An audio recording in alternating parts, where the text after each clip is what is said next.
Comme à l'accoutumée, le coordonnateur de la cellule des communications de l'Assemblée nationale et au cadre du parti politique CRD Blanchard Dikambie commence ses activités par la prière. Tel est l'objectif de sa présence à l'église Chapelle de Gloire que dirige le pasteur Dodo Koukoumissa. Dans son mot, Blanchard Dikambie a martelé sur l'importance de sa présence dans cette église.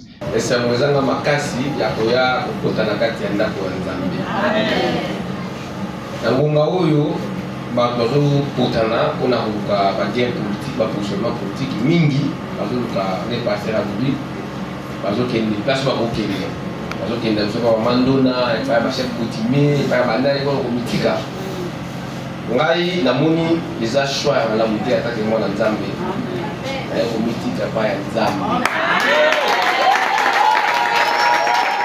bitumba o tozana yango bakolinga te masini ezala na développement bato balinga masini etikala kaka boye po totikala mpe kaka mai ntango tondimi koluka kokota développement na quartier na biso oyo surtout bato mingi bakolinga yango.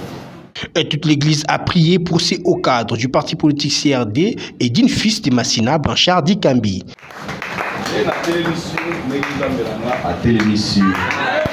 Juste après l'église, le lieutenant de Mosoko Diangpanga, Blanchard Dikambie, a effectué une descente au pont 5 ans pour diriger la cérémonie de son inauguration en présence de la population de ce coin de la capitale. Tout a commencé par la prière, suivie de la coupure du ruban symbolique de cette œuvre dénommée Dikambie Blanchard. Pont na maboko ya Nzambe milimo nyonso etravaillaka na terrasse na contrée oyo emona pont oyo te Nzambe abatela pont oyo esala bambula bademo destructive oyo babomaka banzela babukaka bapont bamona yango te tosambeli biso nyonso. Alleluya.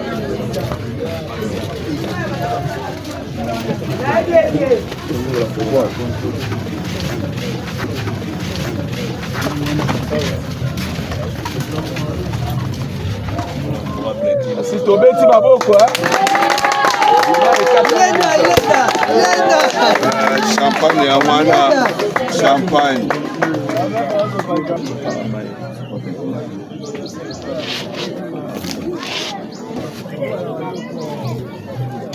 betela honorable maboko.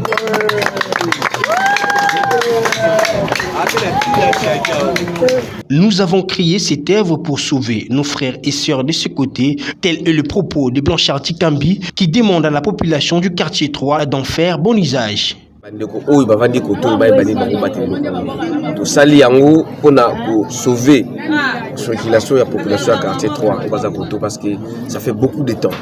Ça fait depuis que la botamia ça fait déjà dans les 36-38 ans.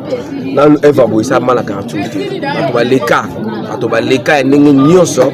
maintenant nous to comment niveau ya rejoindre soulagement ya mandam boya et donc ça vous allez œuvre tout ça la volonté moko na bolingo moko pona ko sauver bandoko na biso vandi koto mingi donc message nanga ezali kaka babatela yango bayebake mwana bango azali oyo toza pour l'intérêt ya développement quartier 3 ya Massina là la côte à la Katuana.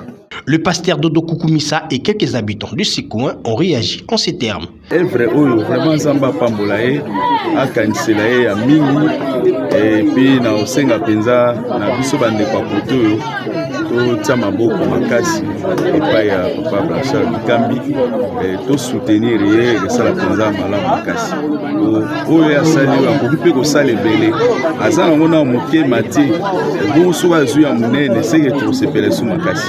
Naza na esengo ya komona ndenge honorable ye kosalela biso oyo ça fait longtemps to souffrir kaka on ko vivre mai e bana ko kotela biso ebele makasi neti biso bata koto pe na ngambo to dindaka mais façon ay ko salela biso pont to sepeli na et en plus ngana baki to ko voter kaka pona musana oyo asali malamu to banda ko vivre bien te pona koleka to sepeli na ndenge papa asali biso musala papa to za na esengo makasi to banda ko dinda mais lelo on aza na liki akende ngatie po oyo to ko dinda lisusu te.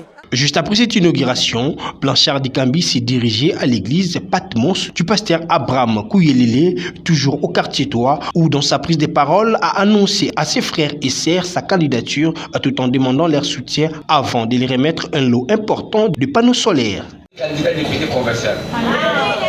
Ceux qui va passer sur le numéro de la CENI, na communiquer ba numéro par pasteur boy ba que non ngai naza candidat qui pour défendre l'intérêt à bana masina parce que tout ça on t'a pas dit pas politicité tout ça on t'a dit bana masina so ki bino boy bisinzambe et que nzamba ki kolela na bino apamboli biso tout ça là plus que oyo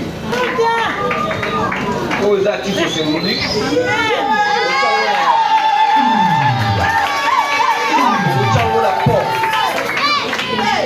on a pas parce que le pont est allé il y a un peu la caca on va pas 18h quand on est côté pas éclairé donc voilà donc tu as un peu que le meilleur projet ça la famille on Moïse un les shit. Dans son passage, comme toujours, dans les différentes rues du quartier 3 dans la commune de Massina, Blanchard Dikambi a échangé avec la population où il a recueilli plusieurs doléances. La journée du lieutenant de Mosokodi à Blanchard Dikambi s'est clôturée par la visite du pont Losso.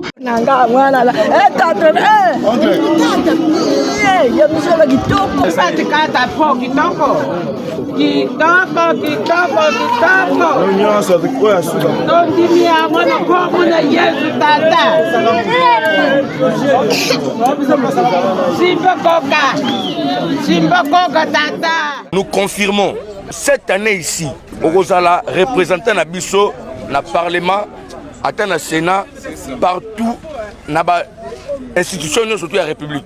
Et celle du pont de l'Avenir qui est là, où la population demande son implication pour sa réhabilitation. Ici la biso pont papa Mathis la biso nini terrassé et mata to di biso moye zate papa na ngai so mbule beti do maiti na bakati ya ndako kazi na bana ye mikeo to sala bango so maye ko na ndako siko to ko sala ndengi nini baba to ngenda wapi papa yango yo to somba bandaka.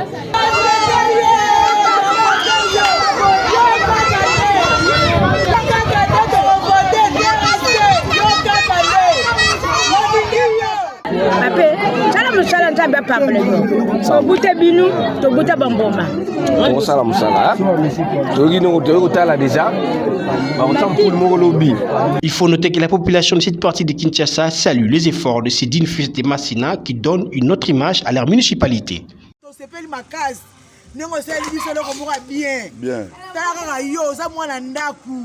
ata bato musu baye na bango te eza nde yo Blanchard koza mwana ndako za biso moko te bana biso batembela sima ndako eza nde yo yango topesi yo merci nzamba pambola yo okende liboso tina suka kolanda kaka yo.